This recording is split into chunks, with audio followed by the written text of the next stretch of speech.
Hello, Tikifire here with another Tikifire toy review. This is another toy from my childhood. This is Cocan, or Cobot. I've heard him called both things. Basically, he was an R2-D2 clone that came out with back in the late 70s, and they would bring him to local grocery stores. I know our big star in Alamo, Tennessee, where I grew up, they brought him there, and it was pretty neat. You got to see him.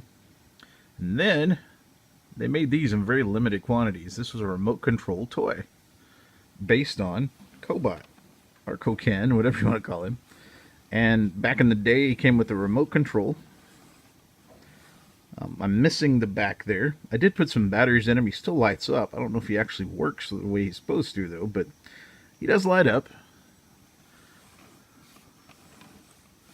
But I've long since lost the remote. I'm assuming it's at my parents' in the attic somewhere. I'm going to try and dig it up. If I can find it later on, we'll see if we can get him working. Now that may be several months from now, but as you can see, it does look a lot like R2-D2, just with a Coke can for a body. Kind of weird. But that's him. That's Cobot. Pretty rare little remote control toy.